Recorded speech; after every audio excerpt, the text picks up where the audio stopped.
LiberalViewer presents. So, welcome to the July 19th edition of LiberalViewer Sunday Live Clip Roundup. Thanks for joining me. I picked out this week the 12 best, most newsworthy clips from the Sunday morning news analysis shows from the big five corporate outlets of ABC, NBC, CNN, CBS, and Fox News. ABC, NBC, CBS, CNN, and Fox News. I think I got that right. So-called corporate media here in the United States for what should be a really educational, informative media criticism and political commentary show for you all tonight. My clip list is down in the video description. You can follow along on my notes for the 12 clips I picked out. The source of all the clips is down in the video description. 4 of the 12 clips come from the Fox News Sunday interview of Donald Trump. You know, I often refer to Fox News as Trump TV, and this week Fox News Sunday was completely devoted to Trump, so I guess that kind of qualifies as Trump TV, but Trump was also pretty well cross-examined by Chris Wallace. I've talked about how this book over here, The Loudest Voice in the Room by Gabriel Sherman, recounts how Roger Ailes turned Fox News created Fox News to be a propaganda outlet for the Republican Party, which it still pretty much is, although sometimes journalism does incidentally occur there, and as it did this morning in the interview of Donald Trump, and I will get to that. If you're following along, that will be clip numbers 8, 9, 10, and 11 of the 12 clips. I also have Keisha Lance Bottoms, the mayor of Atlanta, who's a possible vice presidential pick, talking about both Trump's bad response to the COVID-19 epidemic and her governor's bad response, Brian Kemp, who barely won the governorship in a highly contested race. But my topic this week is the final 6 months of Trump, because 6 months from today could be Trump's final full day in office. It's July 19th, so that would be January 19th. The transition of power is supposed to take place noon, January 20th, 2021, and with 6 months to go until that date, it looks like President Trump's poor, dishonest response to the COVID-19 crisis is making it increasingly likely that these are the final 6 months of his presidency, as, like I said, his inept interview on Fox News Sunday this morning also showed, though there are these recent reports of secret federal police forces deployed in Portland that may be moving to other cities that are kind of an ominous sign of how Trump might try to avoid the seemingly inevitable loss he's going to suffer in the election. And those are some of the final clips I'll show you and talk to you about, and that's kind of disturbing. But before I get to that, like I said, I promised sort of a political comedy clip. This is Jake Tapper. I promise every week to have some sort of political comedy clip, and the one I thought I'd show you this week has to do with one of the main newsmakers from last week, Betsy DeVos, the Secretary of Education. And you can see here Jake Tapper on CNN's State of the Union doing a teaser for his next guest, Representative Ayanna Pressley, and with her sort of political comedy comment on Betsy DeVos over here. My next guest says that she would not trust President Trump's education secretary to watch over a houseplant, much less the nation's children. Congresswoman Ayanna Pressley, Democrat of Massachusetts, on the president's response to the crisis. That's next.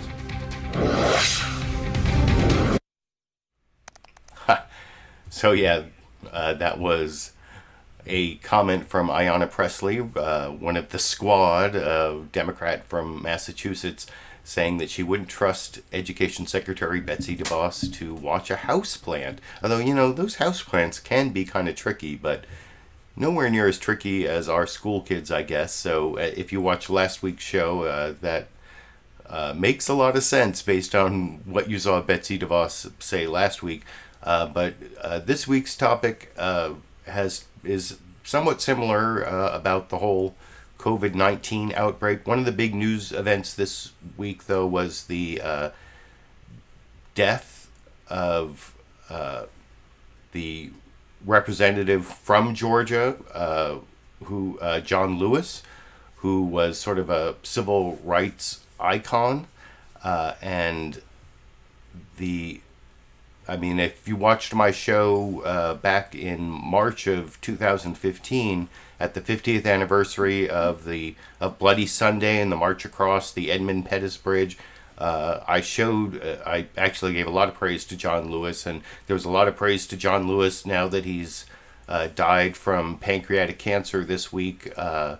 Unfortunately, there won't be like a big communal funeral as he deserves because of COVID-19, and I won't be doing a lot of coverage of that. You'll see in the CNN State of the Union news summary that there's a little bit of the John Lewis memorial that was all over the news for the last couple days, and well deserved, but that's, like I said, not the topic I'm covering. And I'm kind of skipping over where NBC News' Meet the Press started with John Lewis, but then you'll see, I think you'll see a picture of John Lewis on the Edmund Pettus Bridge at the very beginning of this clip from NBC News' Meet the Press, where Chuck Todd does a actual, almost a 5-minute news summary on how bad the COVID-19 epidemic is. Some of the talking about how Mike Pence, that the Trump administration has failed to confront COVID-19. I'm reading my notes here, but Mike Pence wrote this op-ed saying that it was all under control about a month ago, and instead it's spinning out of control, and we're not winning. The U.S. versus Europe. How did this happen? Then goes to the pre-recorded package about how there are these 18 red zones that the federal government doesn't even want to tell us about, but they got leaked. And anyway, I think I've over-introduced the 4-minute, 46-second news summary from NBC News' Meet the Press this morning over here. Clyburn later in the broadcast. But we are going to begin with our failure to confront this coronavirus pandemic. It was just a month ago, amid concerns about rising case numbers, that Vice President Mike Pence wrote an op-ed saying, "Such panic is overblown. We are winning the fight against an invisible enemy." No, we're not. We averaged the WHO's case numbers from Monday to Friday of this past week. France averaged 455 new cases. Germany averaged 408 new cases. Italy, 182. In the United States, NBC News recorded an average of 69,060 new cases per day, with the country topping 70,000 new cases 2 of the past 3 days. Now, does that sound as if we're winning this fight? How did this happen? We are the richest country in human history, with an unmatched medical infrastructure and a literate, educated populace. Yet today, we stand uniquely helpless among industrialized countries in the fight against COVID-19. A world that once looked up to us to do the impossible now averts its eyes over our failure to do the possible. In this special edition of Meet the Press, I'm going to talk to Dr. Francis Collins. He's the head of the National Institutes of Health. In his first broadcast interview, 2 medical experts, 2 governors, and an educator to trace how we got to where we are and where we go from here. And we begin with the alarming reality that the United States finds itself on the wrong side of this death struggle. Government is not going to be the answer to all people's problems. Georgia Governor Brian Kemp suing to block Atlanta's mask requirement. It is really a distraction from what the real enemy is here, and that enemy is this virus that's killing people in our city. Georgia is just one of 18 states in the so-called red zone, identified by the White House Coronavirus Task Force in a report sent to the states but not made public. The report recommends Georgia mandate statewide wearing of cloth face coverings outside the home. Around the country, new cases are surging, up to more than 75,000 on Friday, with 41 states seeing an increase over the last 2 weeks. Now, in some of the worst hit states, death records are also being set daily. When you're on a hamster wheel and a lot of people die, it's tiring. 28 states and the District of Columbia now require masks outside the home. Folks, the numbers just do not lie.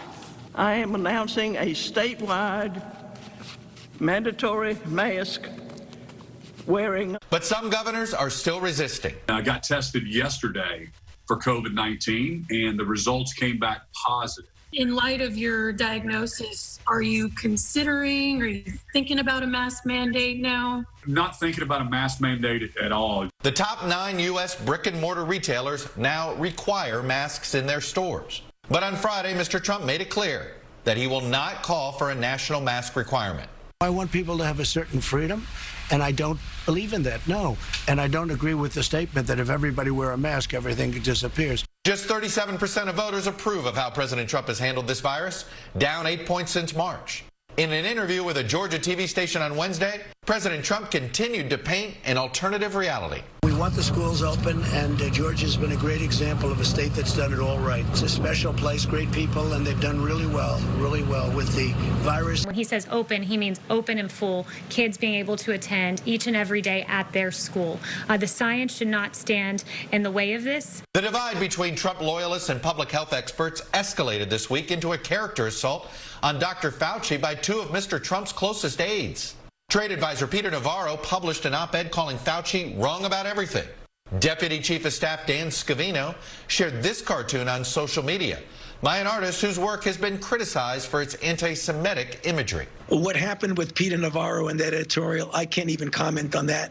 That just is beyond my comprehension why he did that. But I do not believe that the White House is trying to discredit me. Though Mr. Trump insists he has a good relationship with Fauci, on Friday, he again singled him out for criticism. Dr. Fauci said, don't wear a mask. Our Surgeon General, terrific guy, said, don't wear a mask. Everybody was saying, don't wear a mask. All of a sudden, everybody's got to wear a mask.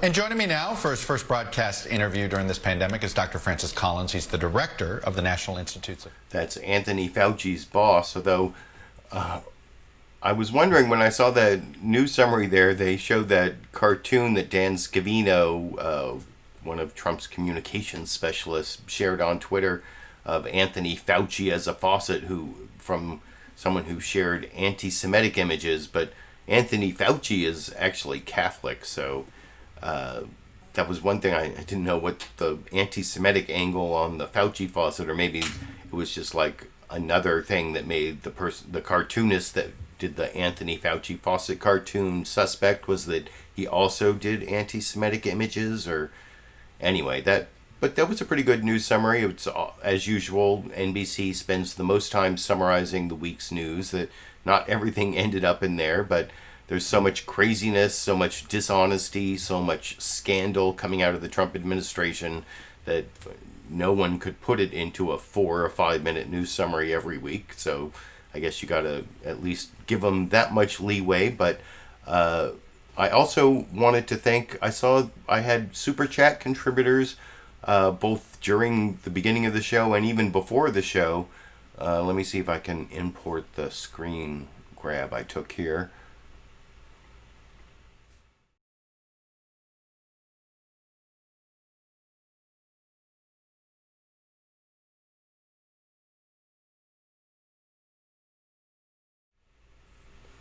So, wow, Chris Reiser there, thanks for the $50 or $49.99 contribution.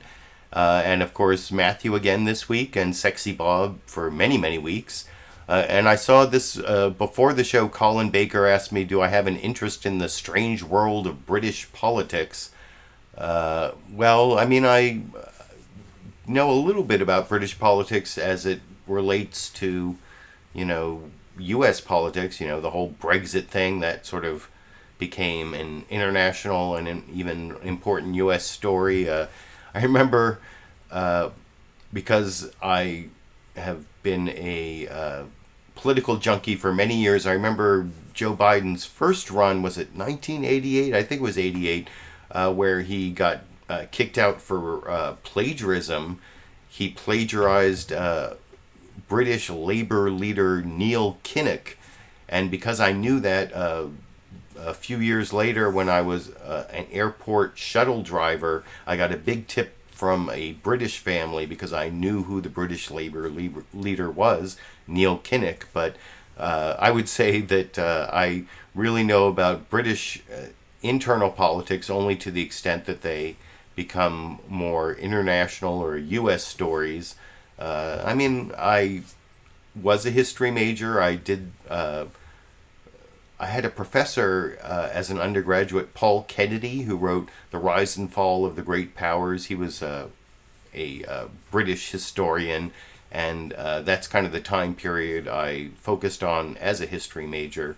And so I know about like British naval power and stuff, but that's not current internal British politics. And I'm not... and I also wake up in the middle of the night a lot and look at Twitter, which is when all the UK people are awake. So I hope that answers your question there that you posted before the show, Colin Baker, about the strange world of British politics. But I wanted to thank all the Super Chat contributors so far. I've actually had some good luck the last few weeks getting my videos monetized by YouTube, but still the ad revenue is still pretty measly based, compared to what it was years ago. So most of the financial support I get for doing the show over and over again for over 7 years, spending every Sunday 8 to 10 hours every Sunday putting together the show, comes from Super Chat contributions and patrons on Patreon. There's a link down in the video description to that, or direct contributions through PayPal. I actually sent out a bunch of the new ACLU constitutions this week to people who gave me PayPal contributions in the $10 range, or patrons on Patreon at the $10 level, so you can check out those links. But I want to move on to the next news summary. This is CNN's State of the Union. Jake Tapper usually tells you what's the State of the Union this week. Well, this week there was a double State of the Union. Like I said, a lot of people covered the death of Representative John Lewis, who was this civil rights icon. So we're in mourning over that, but then we're also terrified. I keep thinking frightened, but no, State of the Union this week is terrified because of the cases and deaths that, the COVID-19 crisis is into a spiral, as Jake Tapper points out in the 2-minute 14-second news summary on CNN's State of the Union this morning over here. Hello, I'm Jake Tapper in Washington, where the state of our union is in mourning for the late civil rights icon, Congressman John Lewis, and we will have more on him and his legacy later in the show. The state of our union is also this morning terrified because there are more than 3.7 million coronavirus cases in the United States and more than 140,000 Americans dead, and there is no friendly way to say this. This crisis is spiraling out of control, with no indication that President Trump is going to try to do anything different to try to stop it. In the last month, the U.S. beat its own daily record for new cases at least 9 times. And hospitals in states across the country are reaching capacity. Nothing would make me happier than to report to you this morning that President Trump and his administration are devoting every resource possible to defeating this pandemic. But not only is that not the case, on Saturday, CNN learned that the White House is objecting to a Senate Republican push for more money for testing and contact tracing for the Centers for Disease Control and Prevention. The White House arguing that there is still sufficient funding from the March stimulus package. Senate Republicans strongly disagree, and many do not even remotely comprehend where the White House is coming from on this. A brand new ABC News Washington Post poll out this morning suggests that the president's reelection prospects may be directly tied to his ability or inability to handle this crisis. President Trump trails presumptive Democratic nominee Joe Biden by 15 points among registered voters. And on the issue specifically of coronavirus, the president is behind by 20 points. We invited the president, the vice president, and healthcare experts on the president's coronavirus task force to join us today to talk about what they're going to do to defeat this pandemic. They declined. Among the hardest hit states right now are Texas, Georgia, Florida, Arizona, and California. Now, this spring, tight restrictions had California looking as though it might be a success story, but the virus has resurged there. And now Democratic Governor Gavin Newsom is rolling back many of those efforts to reopen. Joining us now, the mayor of Los Angeles, Eric Garcetti. Mr. Garcetti, Mayor Garcetti, thanks for joining us. And actually, Mayor Eric Garcetti of Los Angeles gave a pretty harsh indictment of the Trump administration response and how it's hurt counties like Los Angeles County.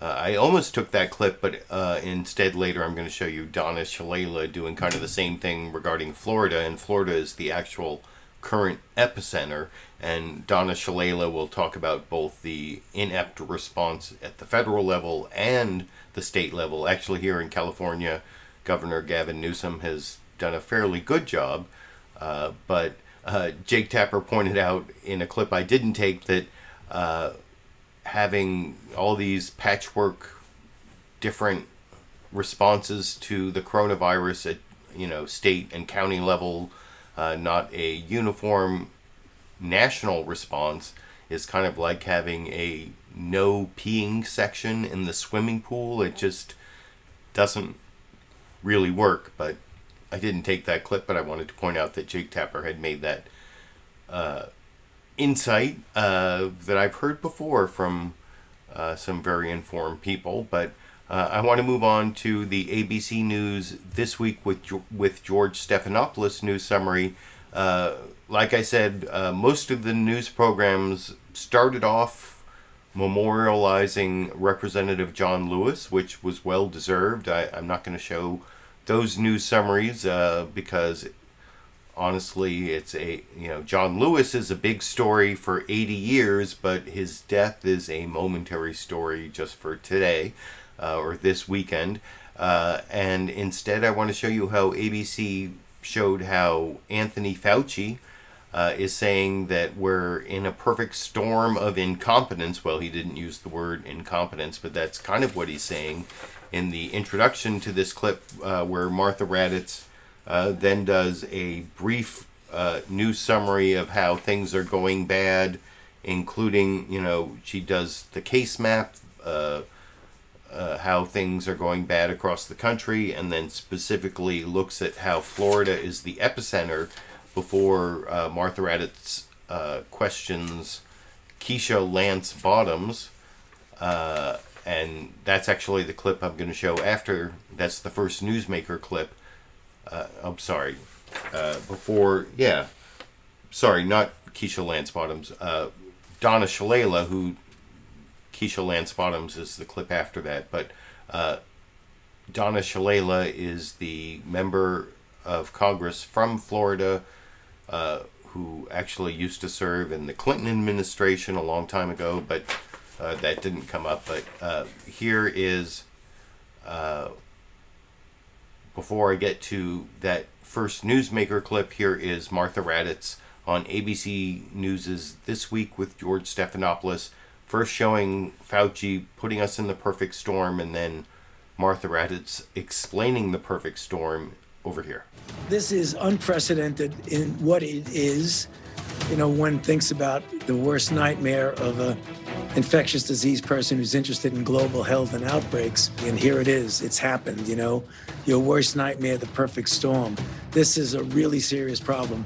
It is truly historic. We haven't even begun to see the end of it yet. More than 65,000 new coronavirus cases were reported Saturday as the U.S. approaches 500,000 new cases of COVID-19 each week. Those sobering numbers are presenting real hurdles for families concerned about getting back to school safely in the fall, for people waiting hours in long testing lines like these, and in many cases waiting days or weeks for results. The slow turnaround crippling a critical response tool, contact tracing. We'll talk to two governors for a bipartisan discussion on how they're battling the virus in the absence of clear federal leadership. But we begin in Florida, where there are more than 330,000 cases this morning and more than 40 hospitals with no available ICU beds. Representative Donna Shalala joins me now from Miami. So yeah, that was the last of the news summaries, and like I said, I think Martha Raddatz did a good job of doing a very brief news summary of how we are in a very bad situation in terms of the coronavirus, bad leadership, bad cases, and the one thing that I would criticize Martha Raddatz for is her questioning of Donna Shalala here is not very confrontational. It's actually pretty softball questions like, how did it get so bad? Things are really bad. And Donna Shalala, as a Democrat, gets to criticize both Governor Ron DeSantis, who is sort of, he ran as mini Trump, and he is mini Trump, or a Trump clone as governor of Florida. And then Trump's response himself has been horrible in terms of Florida. And I mean, Martha Raddatz gets that answer out of Donna Shalala, but not much heavy cross-examination of the Democrat in the first newsmaker clip that I will talk about with you a little more after we watch it together over here. Shalala, Florida is the epicenter of this pandemic with record-breaking numbers. Just how bad is the situation in your district and in your state? It's terrible. We have community spread, which means the virus is out of control. The lack of leadership in the White House and in our governor's office, they simply have not hit this with a hammer, which is what we needed to do, and starve the virus. They opened too soon, and they misunderstand what you need to do, or they understand it and they're not willing to do it. Next week, the Kaiser Family Foundation will report for the hotspot states that it's seniors again in nursing homes and young people now. In my district, it's low-income minorities, Hispanics and African Americans who were forced to go back to work for economic reasons and because their employers demanded they go back to work. And they live in multi-generational situations in small quarters, and the disease has simply spread in those areas. So it's the working poor, it's seniors, it's now young people, and it's totally out of control. We need to close down in Florida. We've asked the governor to do that, and we've even asked him to do the simplest thing, and that is to require masks for everyone. He has not done that. Luckily, our mayors in South Florida have done that, but that's just a small piece because this disease doesn't know what county or what city it's in. Well, with all those alarming numbers, I want to ask about hospitals. On Friday, Florida announced over 11,500 new coronavirus cases and a growing number of hospitals with those dwindling ICU bed capacity. You've got members of the National Guard have been called to staff a field hospital at the Miami Beach Convention Center this week. You're a former HHS secretary. Should residents be concerned about being able to get care if they get sick? Absolutely, they should be concerned about getting care. And apparently, the president wants to take the COVID-19 money out of the HEROES Act that we passed in May, which makes no sense at all. But the residents here are terrified. And I'm terrified for the first time in my career because there's a lack of leadership and we simply have not gotten our arms around this. And talking about opening schools is ridiculous when you have community spread the way we do here. And the superintendent has luckily been very disciplined about what the standards will be for opening schools. But the real thing we need to do is we need to close down again. I said 4 months ago, if we don't do this right, we're going to have to close down again. That's our worst nightmare, and we're going to have to do that in Florida.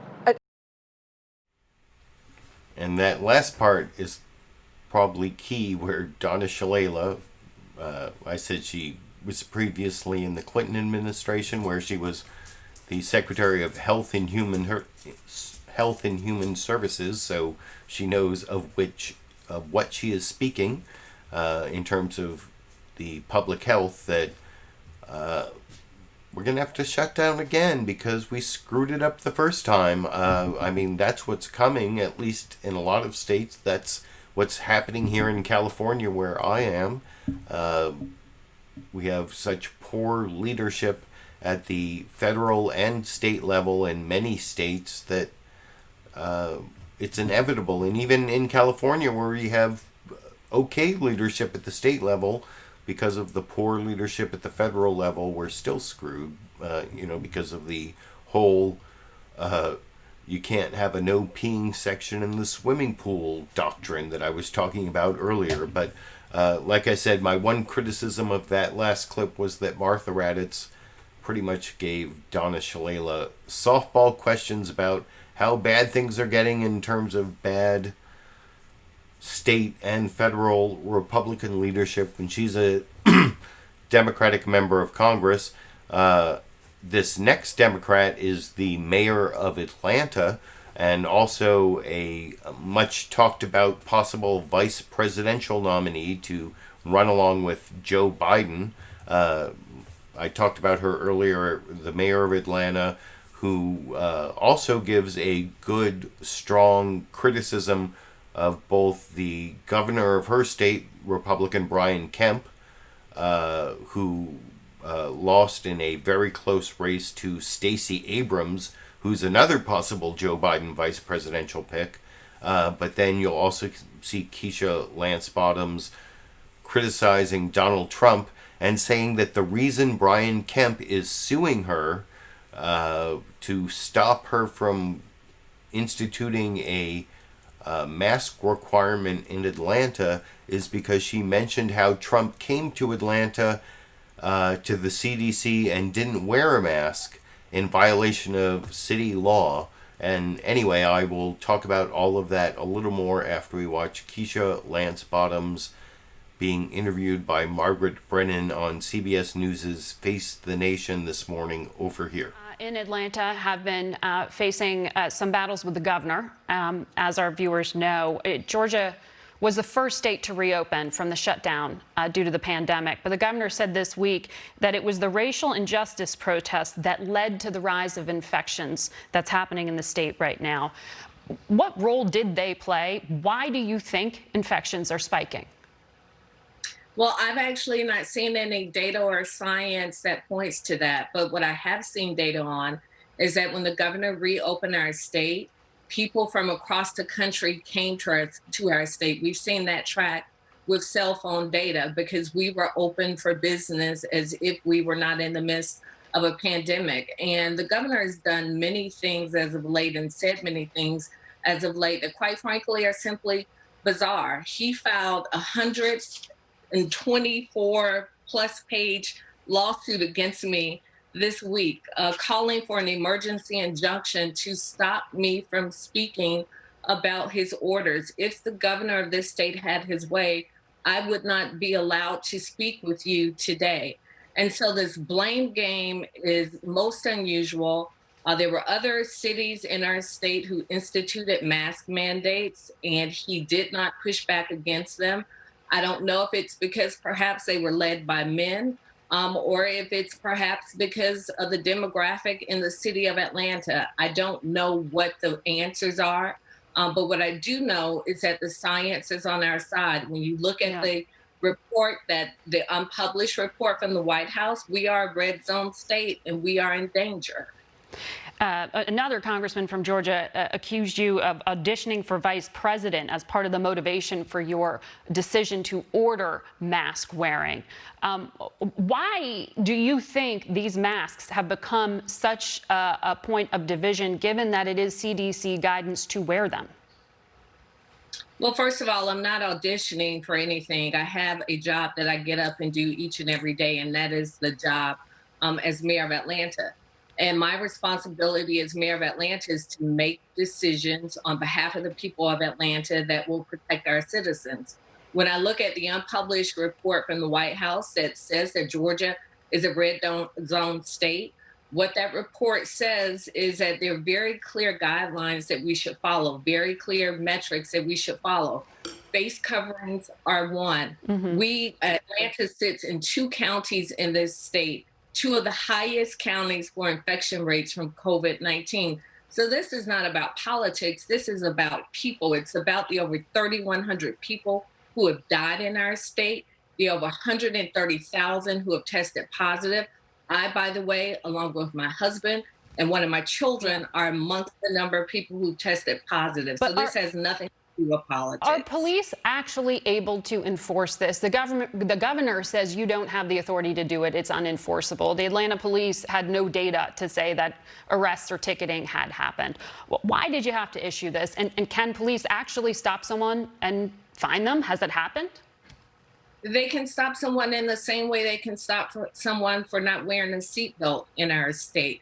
And again, I don't think it's a coincidence that the governor sued me personally, along with our city council personally, after I noted that President Trump came to Atlanta's Hartsfield-Jackson Atlanta International Airport and did not have on a mask. And I pointed out that he was violating city law. This is about politics. Our police officers certainly can enforce this ordinance, but at the end of the day, the party that speaks of local control has taken away local control and attempting to silence our voices in this state. I want to quickly ask you, speaking of local control, there's a lot of scrutiny about what's happening right now in Portland, where federal agents have been.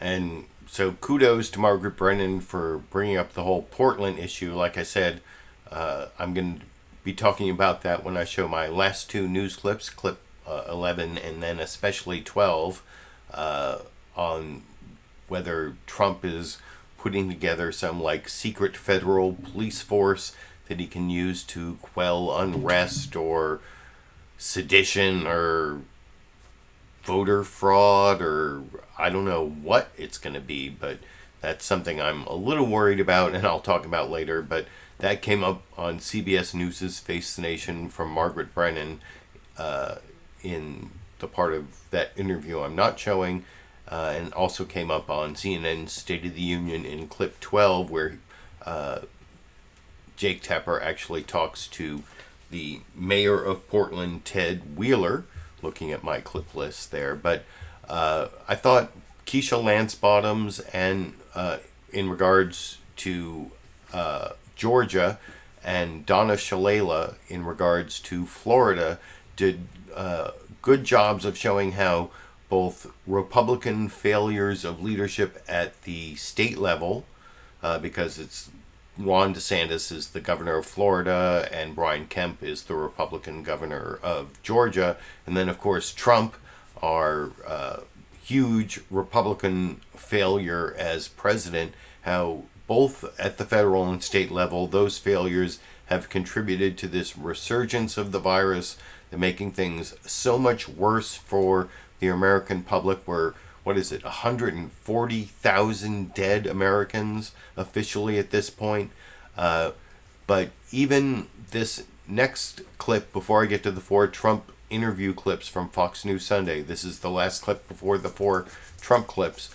This is a Republican governor, Mike DeWine in Ohio, trying to dodge the whole question of poor federal Trump administration leadership. Chuck Todd doing a middling job of cross-examining him.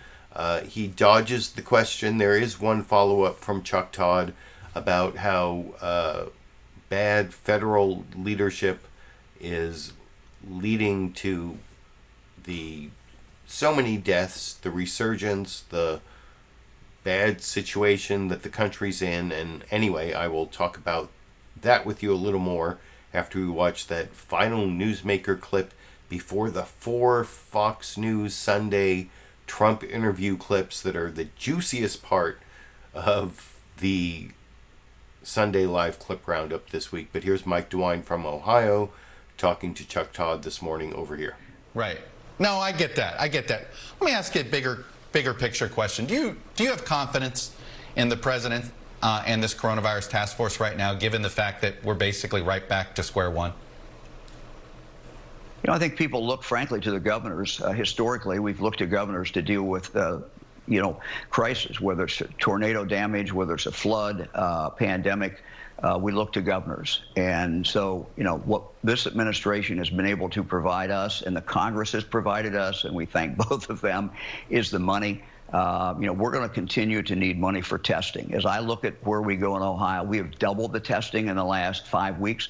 Frankly, Chuck, we need to double it again. We can only do that with money coming in from the federal government, and it has to be over a long period of time. We're not going to be out of this in a month or 2 months or 3 months. I understand you say that people look to their governors, but you sort of duck the question here. Do you have confidence in the president and his leadership on this virus right now? I have confidence in this administration. We're on the phone call every week, every governor, Democrats and Republicans, sometimes twice a week, with the vice president. The vice president has been doing an absolutely phenomenal job in leading that. And of course, the president has delegated that to the vice president. Anytime I've asked, look, we need something. We need to try to get more reagents. We need to get the FDA moving. Every single time I've asked the president or I've asked the vice president, they've come through. Right. So, you know, getting into a discussion and trying to figure out, okay, is that the president or whatever it is, you know, this is not about politics. This is frankly about getting the job done every single day. And all the governors are out there fighting to get it done.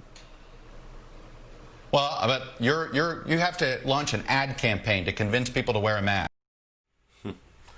So I think that clip pretty much backed up what I said before I showed it, that Mike DeWine, the Republican governor of Ohio, dodged the whole question about the failure of federal leadership and tried to talk about just about anything but Chuck Todd did at least follow up once. For those, I know for some reason my viewers hate Chuck Todd. I don't know why, but I don't hate Chuck Todd. I'm not saying he's the best of the best, but you know, anyway, I don't want to get into the whole Chuck Todd topic, but he did at least follow up once there with Mike DeWine about the failure of leadership of the Trump administration. But speaking of Trump's failures, this week he finally came on to one of the big five corporate outlets of NBC, ABC, CBS, CNN, and Fox News. Like I always say, well, of course it's Fox News, which is, like I said earlier, if you read The Loudest Voice in the Room by Gabriel Sherman, you know that Roger Ailes created Fox News as a Republican propaganda outlet.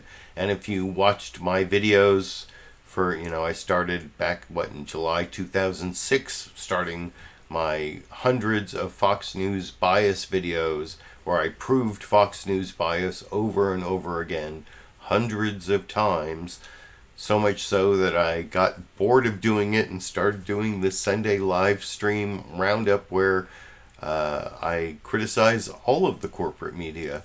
But Fox News is definitely more of a propaganda outlet than a journalistic outlet, but Chris Wallace did a pretty good job of interviewing Donald Trump. In some ways, he did sort of swallow some of the Fox News talking points that I'll talk about when we get to them. But here's the beginning of the interview where Chris Wallace, I think, did a good job of immediately hitting the most important issue, the surge in COVID-19 cases, and how Trump has basically failed the nation as a leader in this crisis. And anyway, I will talk about that a little more after we watch the first little under 4 minutes of Chris Wallace's interview with Donald Trump this morning over here. Sir, testing is on the president's patio just outside the Oval Office. President Trump, you've agreed to answer all manner of questions, no subject off limits. Thank you, and welcome back to Fox News Sunday. Thank you very much. Let's start with the surge of the coronavirus across the country in recent months. You still talk about it as, quote, burning embers. But I want to put up a chart that shows where we are with the illness over the last 4 months. As you can see, we hit a peak here in April. 36,000 cases a day. Yeah, cases. Then it went down, and now since June, it has gone up, more than doubled. One day this week, 75,000 new cases, more than double. Chris, that's because we have great testing, because we have the best testing in the world. If we didn't test, you wouldn't be able to show that chart. If we tested half as much, those numbers would be down. But this isn't burning embers, sir. This is a forest fire. But I don't say. I say flames. We'll put out the flames, and we'll put out, in some cases, just burning embers. We also have burning embers. We have embers, and we do have flames. Florida became more flame-like, but it's going to be under control. And you know, it's not just this country, it's many countries. We don't talk about it in the news. They don't talk about Mexico and Brazil and still parts of Europe, which actually got hit sooner than us, so it's a little ahead of us in that sense. But you take a look, why don't they talk about Mexico, which is not helping us? And all I can say is, thank God I built most of the wall, because if I didn't have the wall up, we would have a much bigger problem with Mexico. But, sir, we have the 7th highest mortality rate in the world. Our mortality rate is higher than Brazil. It's higher than Russia. And the European Union has us on a travel ban. Yeah, I think what we'll do, well, we have them on a travel ban too, Chris. I closed them off. If you remember, I was the one that did the European Union very early. But when you talk about mortality rates, I think it's the opposite. I think we have one of the lowest mortality rates in the world. We're going to take a look. We had 900 deaths on a single day. We will take a look. This week. Ready? You can check it out. Could you please get me the mortality rate? Yeah. Kaylee's right here. I heard we had one of the lowest, maybe the lowest mortality rate anywhere in the world. Do you have the numbers, please? Because I heard we had the best mortality rate.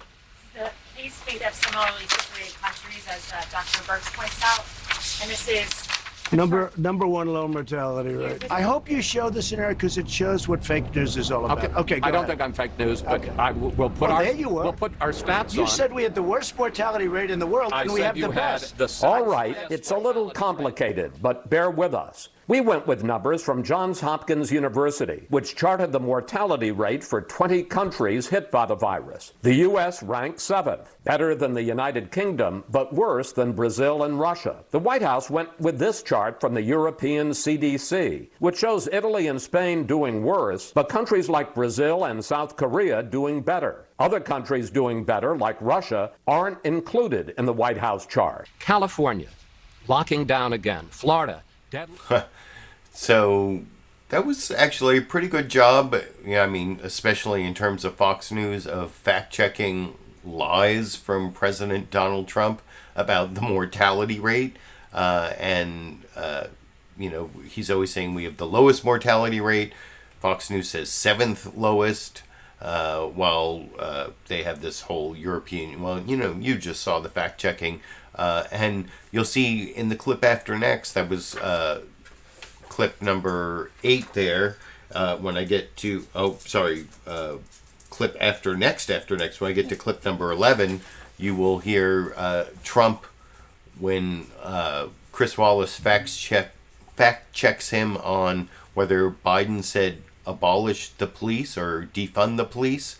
He'll say, we're going to be right on this, just like we were on the mortality rates, even though he was wrong on the mortality rates. And you saw he had like Kayleigh McEnany there, his press secretary, who's I watch those press briefings every time they occur, and it's just amazing to me that woman went to Harvard Law School just to learn to be that dishonest. I mean, that's not what being a lawyer is supposed to be about, but I guess being a mouthpiece for Trump, skewing reality is what it's all about, just like that was the topic of my live stream last week, Trump versus reality, and that's kind of what you see in this Fox News Sunday interview.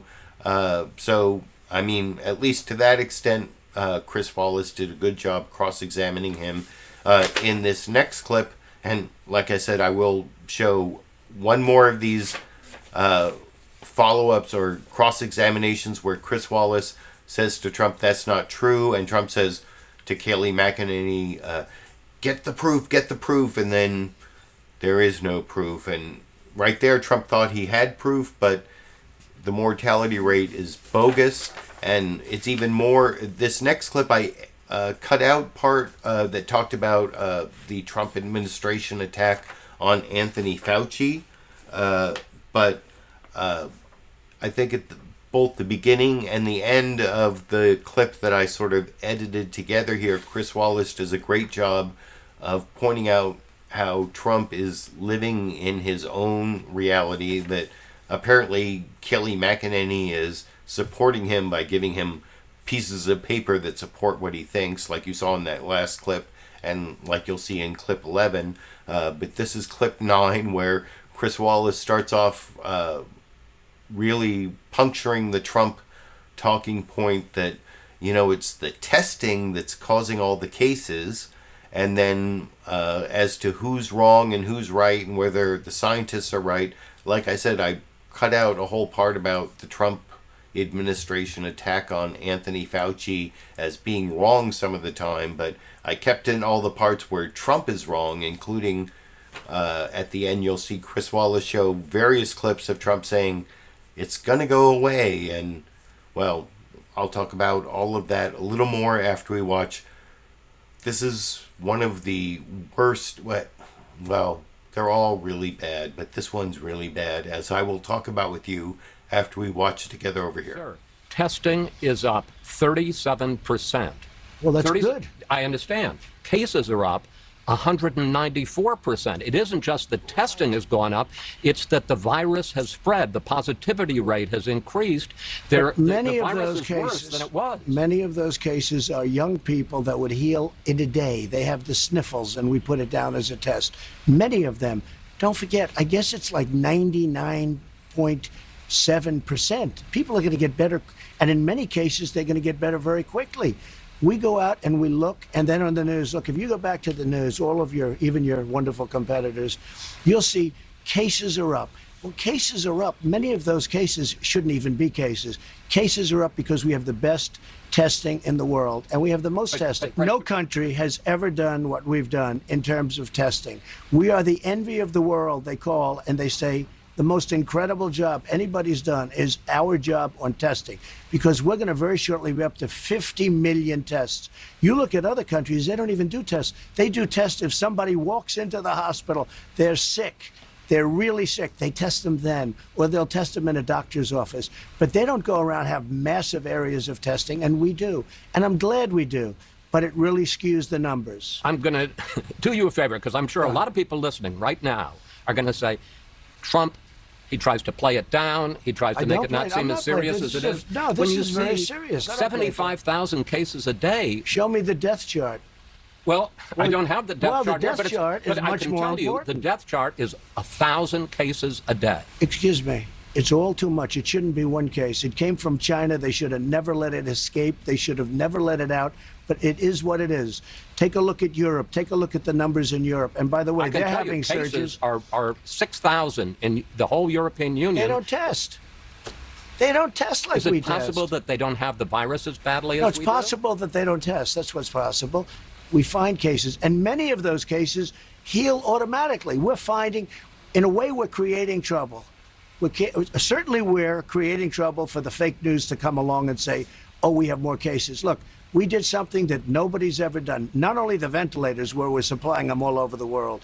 We did a testing program, the likes of which nobody's ever done before. The head of the CDC, Dr. Redfield, said this on Tuesday. I do think the fall and the winter of 2020 and 2021 are going to be probably one of the most difficult times that we've experienced in American public health. Do you agree with Dr. Redfield? I don't know, and I don't think he knows. I don't think anybody knows with this. This is a very tricky deal. Everybody thought the summer it would go away and it would come back in the fall.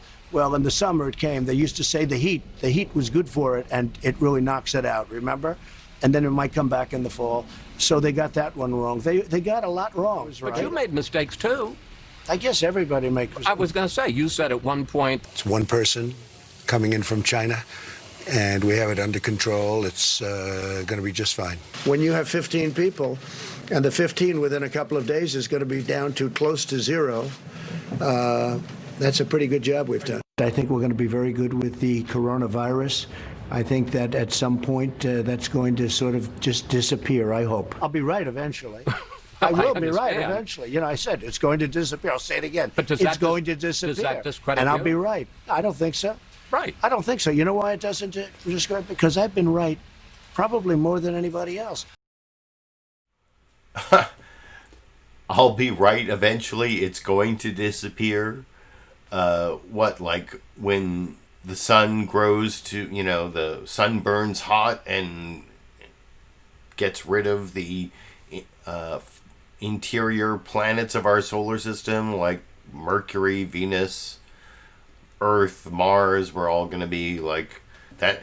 We're all going to be consumed by the sun at some point. So I guess at that point the virus will disappear and Trump will be proved right. Is that what he's trying to say? That's that was the ridiculous end of that, and there were so many ridiculous parts of that last clip. I don't even know what to do to point them all out, but I saw one of the comments before I started the show. I think it was Sexy Bob said I could do a whole show on this Fox News Sunday interview of Donald Trump, and I took 4 clips here. I could have taken 8 clips. It's definitely true, but I'm trying to do a fair use media criticism and political commentary show where I take the minimum amount of copyrighted material necessary to make my point. I have been a longtime critic of Fox News, so I think that supports my need to take so many extensive clips of this really ridiculous interview from Donald Trump. And the second to last clip I want to show you, Chris Wallace talks about the dementia test. I talked about that a little last week, where Trump took this test where, you have to be able to identify a camel or an elephant or a lion, I think. And then there's questions at the end where you have to say remember 5 words and say them back. Or you'll see Chris Wallace brings up how you have to count backward from 100 by 7s. And Trump is still bragging about how he passed this dementia test where he proved he wasn't suffering from dementia.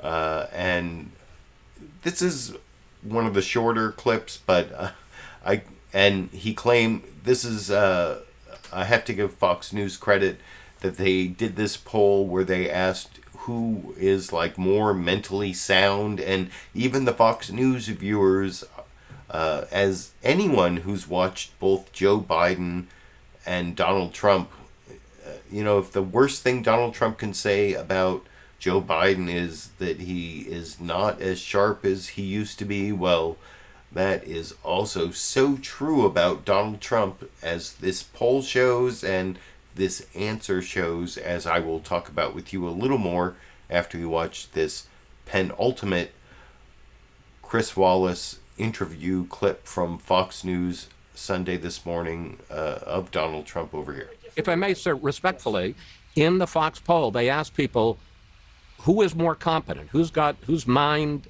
is sounder. Biden beats you in that. Well, I tell you what, let's take a test. Let's take a test right now. Let's go down. Joe and I will take a test. Let him take the same test that I took. Incidentally, I took the test too when I heard that you passed it. Yeah, how did you do it? Well, it's not the hardest test. No, but there's a picture and it says, what's that? And it's an elephant. No. You see, that's all misrepresentation. Well, that's what it was on the web. It's all misrepresentation. Because, yes, the first few questions are easy, but I'll bet you couldn't even answer the last 5 questions. I'll bet you couldn't. They get very hard, the last 5 questions. Well, one of them was count back from 100 by 7. And let me tell you, 93. You couldn't answer. All right, what's the question? Many of the questions. I'd get you the test. I'd like to give it. But I guarantee you that Joe Biden could not answer those questions. Okay? And I answered all 35 questions correctly. You talk about how you're winning, campaign's going well. Why did you replace?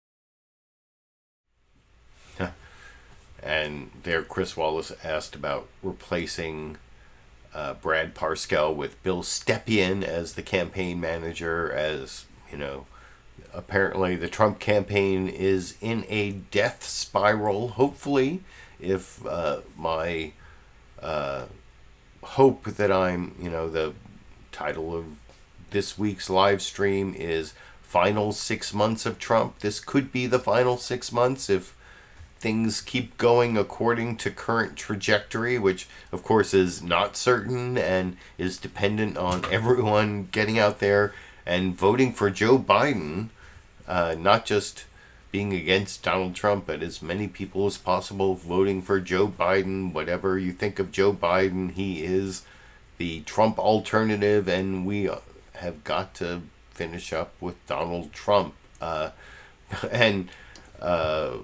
you saw Chris Wallace there make fun of Trump kind of for bragging about not being demented according to this test where, those last 5 questions, but none of the questions are that hard. Like I said, there's the one where you have to count back from 100 by sevens.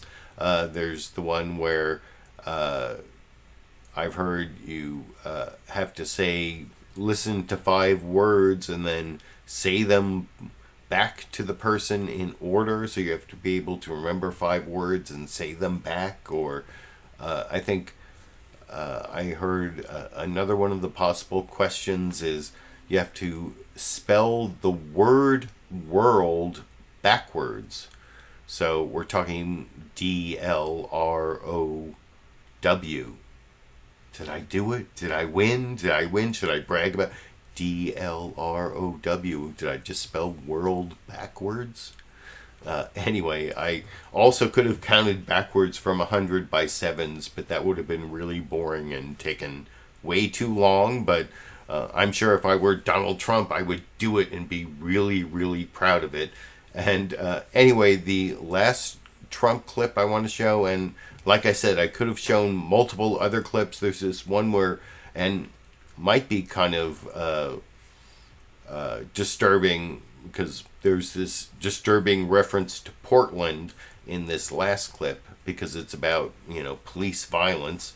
But one clip I didn't show was Trump saying that he's going to have a new health care plan enacted in 2 weeks because the Supreme Court in their DACA decision said he could do like all sorts of powerful things like change healthcare and immigration, and it's all going to happen in 2 weeks. And I almost took that clip until I remembered saying something is going to happen in 2 weeks is one of the Trump codes for something that you're never going to hear about ever again. Maybe I'm wrong. Maybe something really is going to happen in 2 weeks with all sorts of executive orders because the Supreme Court said Trump could do it in their DACA decision, which is bogus. But anyway, the final Trump clip I want to show you here from the Fox News Sunday interview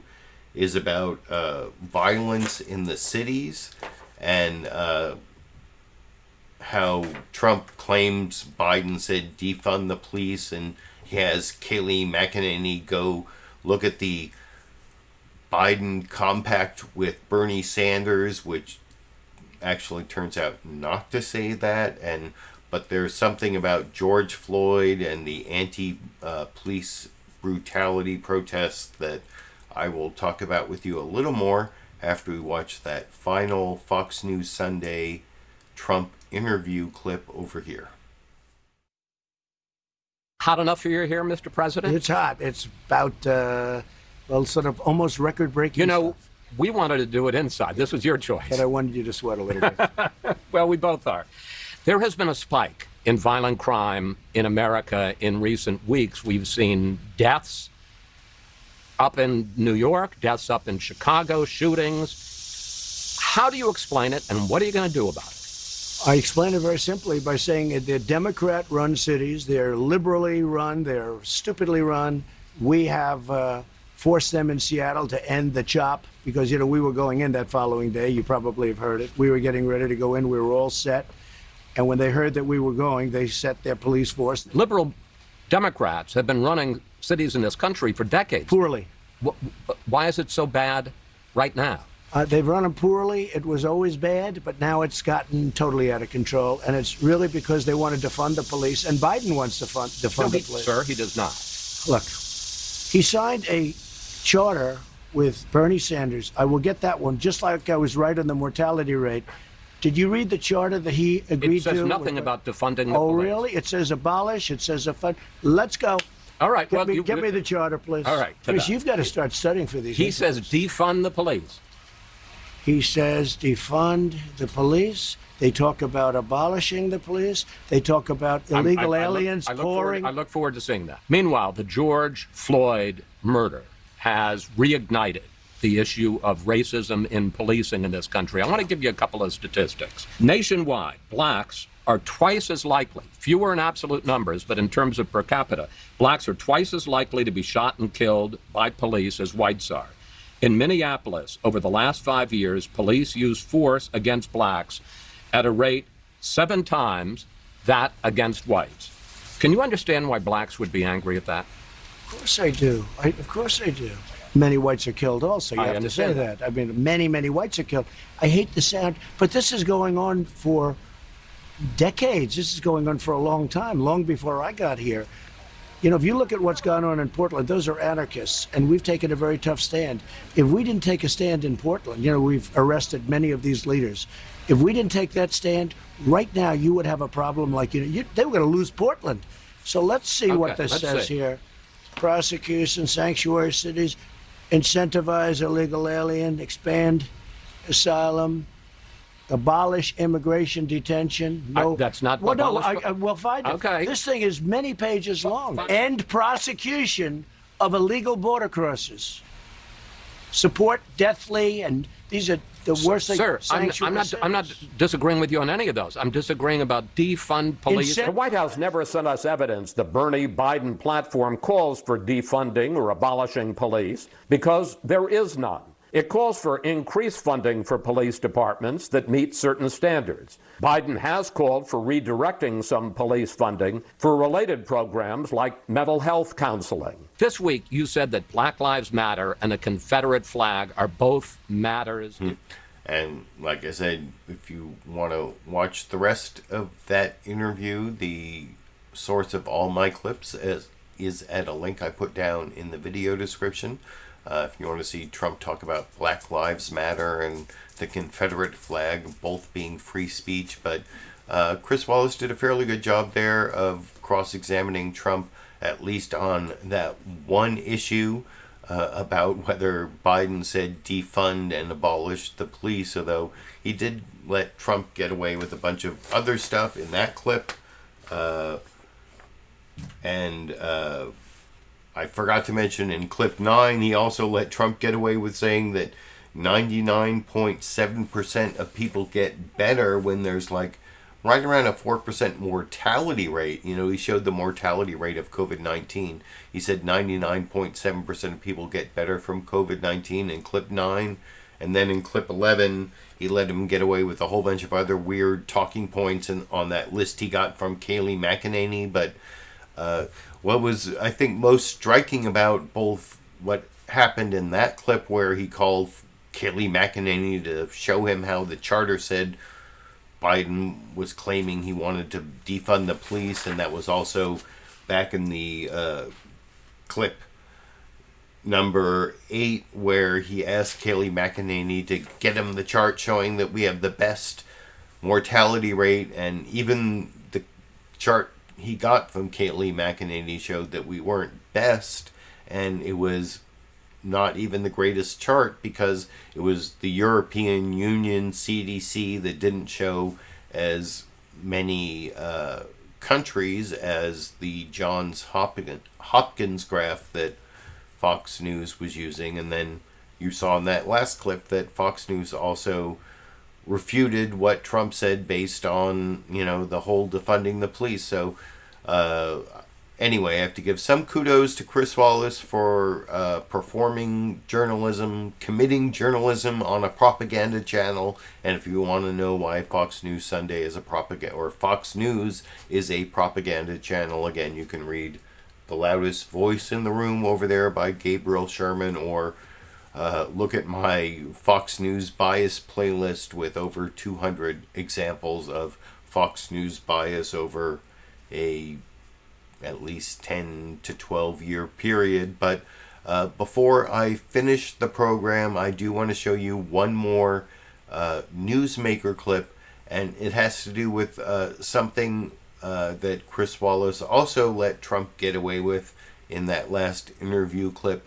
You heard Trump say in the whole, police violence segment, and that's the one thing, by the way, I've seen on Fox News over the last week. At the top, I check out what's MSNBC in their news programs reporting as like the most important news at the top of the hour, and then what's the most important news at the top of the hour this week over on Fox News? Well, over on MSNBC, it's like COVID-19. And over on Fox News Sunday, it's violence in our cities, murders up, violence against police. In Portland, I saw on Fox and Friends, they were saying some police station was on fire, and it turned out to be the police union building. And the police union is not the police station. It's like the organization that supports the police no matter what, and it's actually a big problem for police reform, which anyway, before, I don't want to go into all of those details, but I do want to show you Jake Tapper talking to the mayor of Portland, Ted Wheeler, about how federal agents are coming into Portland in these camouflage uniforms with no identification.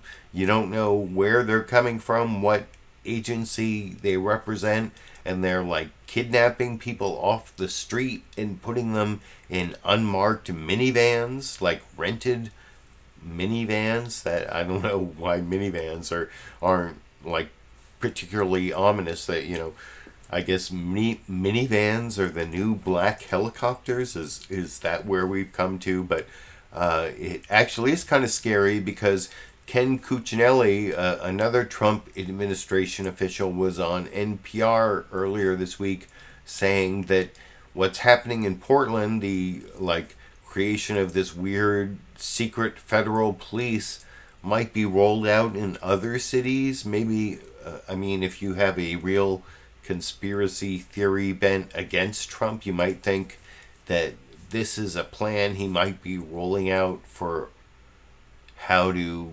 change the outcome for his poor showing in the election. I don't know. But anyway, you can think about that while we watch that last news clip together. Jake Tapper talking about what's happening in Portland, and then talking to the mayor of Portland in the final news clip that we will watch together this morning over here.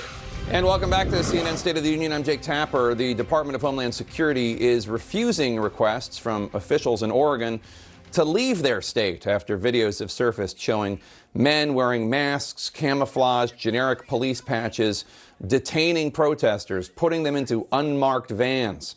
The U.S. Customs and Border Protection later acknowledged taking part in these arrests and cited, quote, a large and violent mob nearby this protester you see here, who they say they suspected of committing crimes. So there is no evidence of any of that in the video. Joining me now, Portland's Democratic Mayor Ted Wheeler, who's also the city's police commissioner. Mayor Wheeler, we have a lot to get to, but there was more unrest in your city last night. Portland police declared a riot, saying that protesters broke into the Police Association building, the union, and lit it on fire last night. President Trump tweeted this morning in part, quote, we are trying to help Portland, not hurt it. Their leadership has for months lost control of the anarchists and agitators they are missing in action. What's your response to the president, and how under control is your city right now? Well, the president has a complete misunderstanding of cause and effect. What's happening here is we have dozens, if not hundreds, of federal troops descending upon our city. And what they're doing is they are sharply escalating the situation. Their presence here is actually leading to more violence and more vandalism, and it's not helping the situation at all. They're not wanted here. We haven't asked them here. In fact, we want them to leave. The ACLU filed a lawsuit against the Trump administration Friday night, as did your state attorney general. She accused federal agents of a, quote, escalation of fear and violence in Portland, as you just said. Do you think the Trump administration is breaking the law in your city?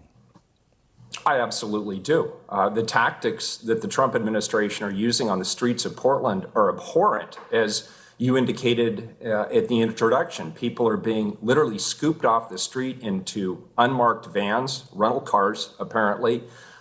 They are being denied probable cause, and they're denied due process. They don't even know who's pulling them into the vans. The people aren't identifying themselves. And as far as I can see, this is completely unconstitutional. Is there anything you or the governor? I don't know. What do you think? Is that like a ominous portent of things to come from the Trump administration? Like I said, Ken Cuccinelli on NPR this week said that this same sort of federal police force might be rolled out in other cities across the United States where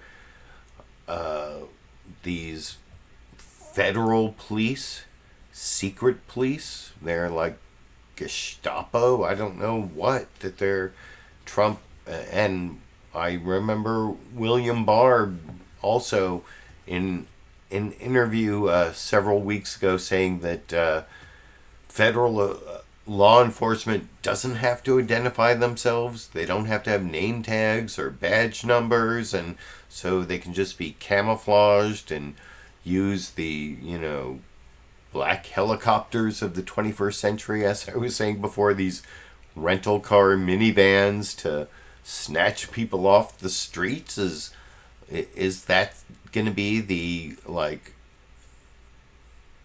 pit of authoritarian dictatorship that the Trump administration ends in before we're finally liberated, January 20th, 2021? Or is that pit gonna be so deep we can't even get out? Well, I guess maybe I have to read this book over here by Masha Gessen that I still haven't read, Surviving Autocracy. Most of the books back here I have read, but that's one of the new ones I haven't read. But is the Trump administration going to drift into this weird autocracy where we have unnamed, unmarked federal police forces that snatch people off the streets? I hope I'm being alarmist by emphasizing this story, but all I can say is I am alarmed. You can tell me if you are alarmed by that story. But anyway, that's the last newsmaker clip. I hope you enjoyed the 9 or 10 hours I've spent putting together the Sunday live clip roundup this Sunday, the 378th Sunday in a row. So that's over 7 years of Sundays. Or if you put all you need is 365 Sundays to put them all in a row and say, I've spent a year, 8 to 10 hours a day for over a year, if you put all the Sundays in a row. So that's why I appreciate all those Super Chat contributors I talked about earlier, and I saw that I got several additional Super Chat contributors, so thanks for that. There are links down in the video description to do a direct PayPal donation or to become a monthly patron on Patreon. I noticed there's a join button down there. I got a new member, William Booner, and one problem I have, William Booner joined as a sticker member, and YouTube took away all the ways I can send a message to someone on YouTube and get their address to send them a sticker. See, here's...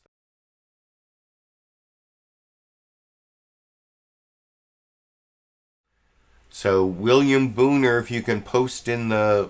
if you're still here, post like a link to your Facebook or Twitter account so I can send you a message and get your shipping address, or I don't know how I'm going to send you a sticker otherwise. Sorry about that. It's because YouTube got rid of their messaging system. But anyway, other than that, I should probably finish up. But I did promise a Dash and Sandy clip, a dandy clip for those fans of my cat,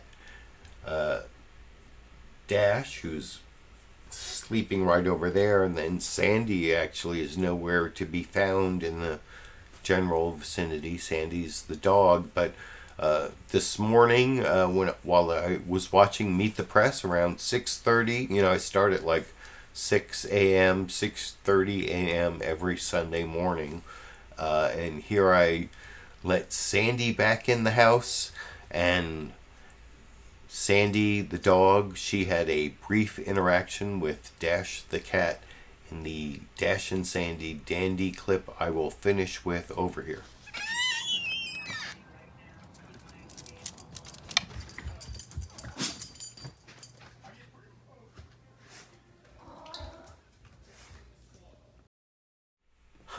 You even heard a little Dash the Cat vocalization there at the end. But anyway, that's the end of the program. I appreciate, I think I got over 300 viewers at some point here, although 381, although now we're down to about 295. But thanks for all the live viewers. Thanks for the recorded show viewers.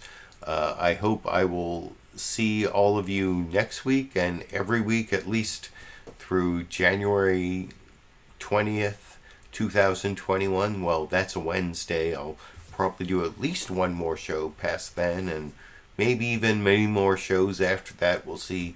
That's just what I'm going to reassess, and until then, or until I have some reason to upload another edited, produced video, I guess I will be seeing all of you around the internet.